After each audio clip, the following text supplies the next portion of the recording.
Welcome back to the channel exam booster. Exam booster channel में आपका स्वागत है। हम लोग टाइम मैनेजमेंट के पार्ट 3 आपने टाइटल में देख लिया, पार्ट 3 हम लोग अध्ययन करने जा रहे हैं। इसके पहले हमने 4 थ्योरीज के बारे में पढ़ लिया था। ये था डॉक्टर सुधीर दीक्षित सर की बुक की। हमने थ्योरीज के बारे में बोला था आपको, एक एक थ्योरी जो काफी इंपॉर्टेंट है स्टूडेंट्स के लिए और अदर पर्सनस के लिए, उनके लिए काफी यूजफुल होने वाले, हम उसको एक्सप्लेन करेंगे। तो 4 थ्योरी हमने ऑलरेडी पढ़ लिया है। यदि आप नहीं देखे हैं तो प्लेलिस्ट में जाइए या आप वीडियोस के मेरे चैनल पे जाइए, वीडियोस में आप जाके दोनों पार्ट को देख सकते हैं। ये तीसरा पार्ट होने वाला है। इसमें हम इंपॉर्टेंट दो थ्योरीज के बारे में अध्ययन कराने आपको बताने जा रहे हैं। दो थ्योरी को स्टार्ट करने से पहले मैं कुछ कोटेशन, उस थ्योरी से रिलेटेड कुछ कोटेशन है उसको मैं आपके सामने रखना चाहता हूँ। ला रोसफुको सर है, ला रोसफुको सर एक उनका कोटेशन है। वो क्या बोलते हैं, जो लोग छोटी छोटी चीजों में उलझे रहते हुए बड़े काम नहीं कर पाते हैं। जी हाँ, यदि हम अब छोटी छोटी चीजों में उलझे रहेंगे, लाइफ में छोटी छोटी कामें करते रहेंगे, तो हम जीवन में कोई बड़ा काम नहीं कर सकते हैं। जी हाँ, इसी से हम अपना 5वां थ्योरी स्टार्ट करते हैं, काम को सौंपना सीखे। क्या कोई इंसान अपने जितने भी काम होते हैं सारे काम अपने हाथों से कर सकता है? जी हाँ, आप कहेंगे जी हाँ कर सकता है। तो यकीन मानिए आप टाइम को वेस्ट कर रहे हैं। जी हाँ, आप टाइम को वेस्ट कर रहे हैं। एक और थ्योरी है, याद नहीं आ रहा कौन बोला है, लेकिन हाँ बोला गया है, हाँ वारेन बफेट सर कहते हैं गरीब लोग गरीब लोग पैसे में इन्वेस्ट करते हैं और अमीर लोग टाइम में इन्वेस्ट करते हैं। जी हाँ, तो हम बात करते हैं काम को सौंपना सीखे। यदि सब कुछ अपने हाथ से हम करना स्टार्ट कर दे तो हमारे टाइम का पता नहीं चलेगा और हम उस मैक्सिमम से मैक्सिमम टाइम में हम बहुत कम से कम चीजों को कर पाएंगे। मानते हैं जो भी काम आप स्टार्टिंग में करने जाते हैं तो आप अपने हाथ से करिए, आप अपने अपने आप पे ट्रस्ट है, आप अपने हाथ से कीजिए। लेकिन जैसे जैसे आपका बिजनेस, जैसे जैसे आपका टैलेंट का एक्सप्लोर हो रहा है, आपका एक्सपांड हो रहा है, वृद्धि हो रही है या इंक्रीमेंट हो रहा है, तो आप काम को सौंपना सीखिए। किसी दूसरे को काम दे दीजिए करने के लिए। लेकिन हाँ, काम देने से पहले आपको 2 क्वेश्चन करने होंगे। आप कौन से काम दे रहे हैं? ये जो काम किसी बंदे को दे रहे हो, क्या काम इंपॉर्टेंट है? पहला क्वेश्चन। दूसरा, आप किस व्यक्ति को दे रहे हैं? क्या किसी अयोग्य व्यक्ति को तो अपने काम को नहीं सौंप रहे हैं? यदि उस अयोग्य व्यक्ति को आप काम सौंप रहे हैं, ये 2 क्वेश्चन अपने आप से पूछिए। आप किस काम को देने जा रहे हैं और किसको देने जा रहे हैं? ये 2 चीज आप क्वेश्चन कीजिए, उसके बाद काम को सौंपना सीखिए। क्या होता है, सब कुछ अपने हाथ से हम नहीं कर सकते हैं। अगर सुबह से लेकर जितने भी काम है, जैसे बिल गेट्स सर का माइक्रोसॉफ्ट की कंपनी है, अगर सुबह से शाम तक सब कुछ अपने हाथ से करना सीखे, अपने अपने बल पे ही करे, तो शायद उनकी अभी जो रिचेस्ट ऑफ 5 रिचेस्ट पीपल उनका नाम है, शायद उनका नाम नहीं आ पाया था।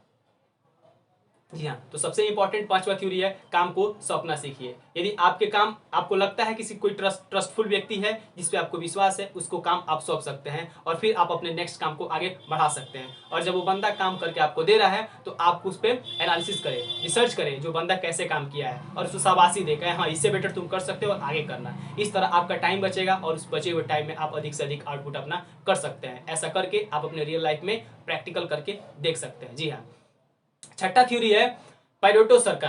पैरेटो सर का नियम है 20/80 का नियम। आप स्क्रीन पे देख रहे होंगे पैरेटो का 20/80 का नियम। 20/80 का नियम पैरेटो सर कहने से पहले मैं आपको एक और चीज बताना चाहता हूँ। ये कोटेशन है, कोटेशन कौन बोला है? कोटेशन थोरो सर का कोटेशन है। वो बोलते हैं व्यस्त रहना अच्छी बात है, लेकिन व्यस्त किस काम में रह रहे हैं वो सबसे इंपॉर्टेंट बात है, क्योंकि व्यस्त तो चीटियां भी रहती हैं। जी हाँ, आप सुबह से लेकर शाम तक व्यस्त रह रहे हैं, इट डजेंट मैटर। ये इसका मतलब ये नहीं आप लाइफ में सबसे बड़े इंसान बनने वाले, कोई महान इंसान बनने वाले। व्यस्त तो चीटियां भी रहती हैं। वारेन बफेट सर का कहना है, आप देखें आप किस काम में व्यस्त हैं, वो काम कितना इंपॉर्टेंट है, वो काम किस क्षेत्र में जा रहा है, क्या आप अपने टारगेट को अचीव करने के लिए उस क्षेत्र में आप कदम बढ़ा रहे हैं, क्या वो इंपॉर्टेंट काम आप कर रहे हैं, तब तो जाके आप व्यस्त है तो सही है। नहीं तो चिटिया भी व्यस्त रहती है, क्या वो कुछ कर पाती है? कुछ नहीं। तो इसी टॉपिक से जो पैरेटो का 20/80 20/80 के नियम को मैं आपको एक्सप्लेन करना चाहूंगा।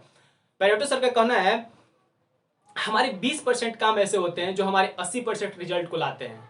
जी हाँ, हमारे 20% काम ऐसे होते हैं जो हमारे 80% रिजल्ट को लाने के लिए काफी होते हैं। तो हमको सबसे पहले उस 20% कामों की श्रेणी बनानी होगी, उस 20% कामों को लिस्ट बनाना होगा। वो 20% कौन से काम है जो हमें सबसे पहले करने होंगे? क्या होता है, हम सुबह से लेकर शाम तक कहते हैं, टाइम टेबल बनाते हैं, अरे पहले छोटी छोटी चीजों को निपटा देते हैं, पहले ये काम कर लेते, पहले वो काम कर लेते, पहले ये काम कर लेते, पहले वो काम कर लेते, और बड़ा वाला जो काम बचेगा लास्ट में सोते वक्त निपटा देंगे। लेकिन फाइनली क्या होता है, रात में हम सो जाते हैं, वो काम नहीं हो पाता, अधूरा रह जाता है। तो पहले आपको प्राथमिकताएं तय करनी पड़ेंगी, प्रायोरिटी तय करनी पड़ेगी। आपके 20% वो कौन से काम है जो आपके 80% रिजल्ट लाते हैं। जैसे एग्जाम्पल के तौर पे दे रहा हूँ, यदि कोई एग्जाम यूपीएससी की कोई स्टूडेंट यूपीएससी की तैयारी कर रहा है, स्टेट पीएससी की तैयारी कर रहा है या बोर्ड की तैयारी कर रहा है, बोर्ड एग्जाम देने वाला है, तो सबसे पहले उसे रिसर्च करना चाहिए आखिर वो कौन से पोर्शन है जो एग्जाम में अधिक से अधिक उस पोर्शन से क्वेश्चन पूछे जा सकते हैं। जी हाँ, उस अधिक से अधिक पोर्शन वाले पार्ट को आप तैयार कीजिए, आपका 60 से 70% मार्क्स उसी से आप ऑब्टेन कर सकते हैं, प्राप्त कर सकते हैं। यहाँ से आप पैरेटो सर का 20/80 वाले नियम को आसानी से समझ सकते हैं। कई बच्चे ऐसे होते कहते नहीं यार मैं तो पूरा बुक ही पढ़ूंगा, पूरा पोथी पथरा ही पढ़ूंगा, तो भाई आप अच्छे मार्क्स ला सकते हैं लेकिन टॉप नहीं कर सकते हैं, ठीक है। या अधिक से अधिक आपको टाइम लगेगा। यदि आपके पास टाइम कम है या आप कुछ भी करना चाहते हैं तो पेरेटो का 20/80 का नियम अप्लाई करें। पहले आप एनालिसिस करें वो 20% कौन सी चीजें होती हैं, वो 20% कौन से टाइम है जिसको मैं अपना इस्तेमाल करके अपने 80% आउटपुट को मैं ला सकता हूँ। एग्जाम्पल के तौर पर, और क्या होता है, हमारे पास 24 घंटे टाइम होते हैं। सबसे पहले जब हम सुबह सो के उठते हैं तो हमारा माइंड फ्रेश होता है। उस समय हमको अपने जो सबसे इंपॉर्टेंट काम है, जो 20% जो सबसे इंपॉर्टेंट काम है, जो हमारा 80% रिजल्ट उसी पे डिपेंड है, पहले हमको 20% काम को करना चाहिए। लेकिन मोस्ट ऑफ ऑल हम लोग क्या करते हैं, सुबह उठ के फेसबुक, बहुत से लोग फेसबुक, ट्विटर, इंस्टा वगैरह चलाते हैं। यानी जो उनका प्राइम टाइम है, जो सबसे इंपॉर्टेंट टाइम है, जो उसमें कम से कम टाइम का इस्तेमाल करके अपने 80% आउटपुट ला सकते हैं, उसमें वो टाइम वेस्ट करते हैं। ऐसे भी पेरेटो का 20/80 का नियम आप समझ सकते हैं। उनका कहना है आप पहले प्राथमिकताएं तय करें, वो कौन से 20% काम है जो आपके 80% रिजल्ट को लाते हैं। अब फिर उसके बाद हो जाने के बाद आप देखिए वो 80% कौन टाइम है या 80% आप कौन काम कर रहे हैं, कौन से छोटे छोटे अनावश्यक काम कर रहे हैं जो आपके 80% टाइम ले रहे हैं, और उसमें एनालिसिस करें, रिसर्च करें, और उस 80% काम में भी 80% टाइम जो स्पेंड कर रहे हैं उस पर भी आप रिसर्च करके उसमें आप इंप्रूवमेंट कर सकते हैं। ये थे पेरेटो के 20/80 का नियम। पुनः मैं आपको अगेन एक बार रिवाइज करा देना चाहता हूं। मैंने 2 नियम आज बात किया, काम को सौंपना सीखे। नेक्स्ट है पेरेटो के 20/80 के नियम को सीखे, 20/80 का नियम। काम को सौंपना इसलिए इंपॉर्टेंट है, सब कुछ अकेले आप नहीं कर सकते। यदि कर रहे हैं तो आपको नेक्स्ट आगे बढ़ने के लिए, अपने आप के नॉलेज को इन्हेंस करने के लिए आपके पास टाइम की कमी पड़ जाएगी, और आपसे आपका जो प्रतिद्वंदी, आपका जो कंपटीटर है, आपसे आगे निकल जाएगा। 6 नंबर का थ्योरी क्या था, पेरेटो का 20/80 का नियम, यानी पेरेटो के 20/80 के सिद्धांत को समझे। आपके 20% काम कौन से हैं जो 80% रिजल्ट लाते हैं, यानी 20% कौन सा सिलेबस है जो 50 to 60% क्वेश्चन एग्जाम में आते हैं, उसको आप तैयार करें। इससे आप अधिक से अधिक आउटपुट ला सकते हैं। यही है 2 नियम। आई होप गाइज आपको काफी अच्छा लगा होगा। यदि अच्छा लगा तो चैनल को शेयर करें, लाइक करें, सब्सक्राइब करें। धन्यवाद।